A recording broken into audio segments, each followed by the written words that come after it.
शहर के किनारे एक साधारण सा घर था। न उसमें कोई दिखावा था और न ही कोई कमी, पर उस घर की दीवारों के भीतर भावनाओं की कई परतें जमी हुई थी। उस घर में केवल 4 लोग रहते थे, माँ, पिता, बेटा और बहू।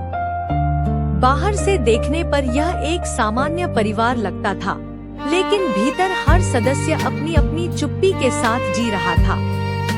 घर का आंगन छोटा था, बीच में तुलसी का पौधा लगा था, जिसे माँ रोज बड़े जतन से सींचती थी, मानो वह पौधा ही उनका सबसे करीबी साथी हो। माँ की जिंदगी सुबह बहुत जल्दी शुरू हो जाती थी। आँख खुलते ही उनके मन में जिम्मेदारियों की लंबी सूची घूमने लगती। रसोई में काम करते हुए उनके हाथ चलते रहते, लेकिन मन अतीत में भटकता रहता। उन्हें वो दिन याद आते जब बेटा छोटा था, जब पिता देर रात काम से लौटते थे और थकान के बावजूद चेहरे पर मुस्कान होती थी। आज सब कुछ बदल गया था। बेटा बड़ा हो गया था, घर में बहू आ गई थी, सुविधाएं बढ़ गई थी, लेकिन माँ के मन में एक खालीपन घर कर गया था, जिसे कोई समझ नहीं पा रहा था। पिता घर के सबसे शांत सदस्य थे। वे कम बोलते थे, शायद इसलिए नहीं कि उनके पास कहने को कुछ नहीं था, बल्कि इसलिए कि उन्हें लगता था कि उनकी बातों को सुनने वाला अब कोई नहीं है। वे सुबह अखबार लेकर आंगन में बैठ जाते और पन्नों से ज्यादा अपने जीवन को पढ़ते रहते। उन्होंने पूरी जिंदगी परिवार के लिए मेहनत की थी, पर अब जब जिम्मेदारियां बेटे के कंधों पर आ गई थी, तो उन्हें लगता था कि वे धीरे धीरे इस घर में अनदेखे हो रहे हैं। बेटा खुद को बहुत जिम्मेदार मानता था। उसे लगता था कि वह नौकरी करता है, पैसा लाता है, परिवार को हर सुविधा देता है, तो वही उसका कर्तव्य है। वह यह नहीं समझ पाया था कि माता पिता को केवल सुविधाएं नहीं, बल्कि समय और अपनापन भी चाहिए होता है।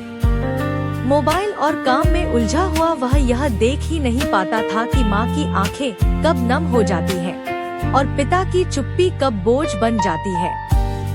बहू इस घर में ढेर सारी उम्मीदों के साथ आई थी। उसने सोचा था कि उसे माँ का स्नेह मिलेगा, पिता का संरक्षण मिलेगा और पति का साथ मिलेगा। लेकिन धीरे धीरे उसे महसूस होने लगा कि इस घर में हर कोई अपने अपने दर्द में उलझा हुआ है। वह सबके लिए करती रही, पर उसके मन की बात कोई नहीं पूछता था।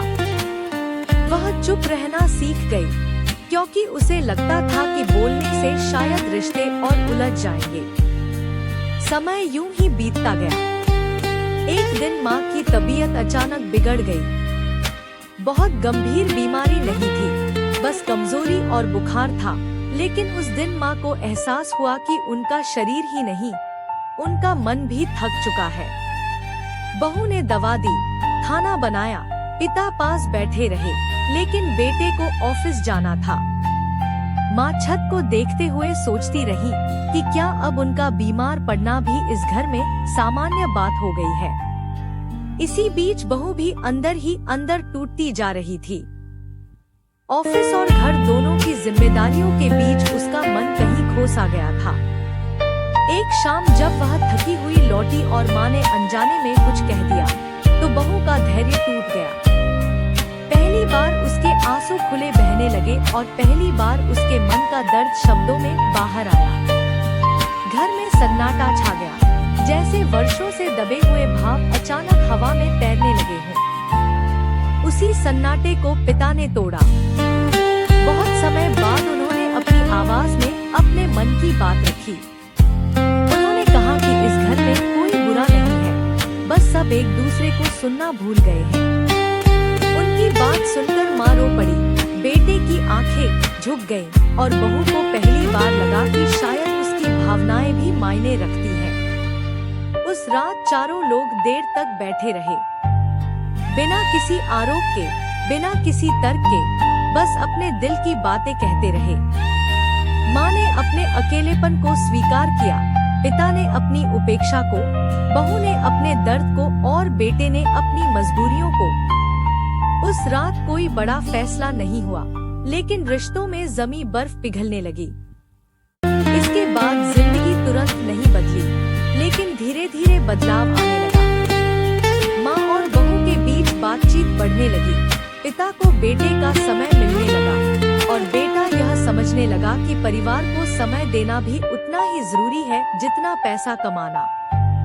घर का आंगन फिर से जीवंत लगने लगा और तुलसी का पौधा जैसे पहले से ज्यादा हरा दिखने लगा। यह कहानी किसी बड़े चमत्कार की नहीं है। यह कहानी है छोटे छोटे एहसासों की, एक दूसरे को समझने की और यह मानने की कि परिवार में रिश्ते तभी जीवित रहते हैं जब उन्हें समय, सम्मान और प्रेम दिया जाए। 4 लोगों का वह साधारण सा घर आखिरकार फिर से घर बन गया, जहाँ चुप्पी की जगह अपनापन रहने लगा।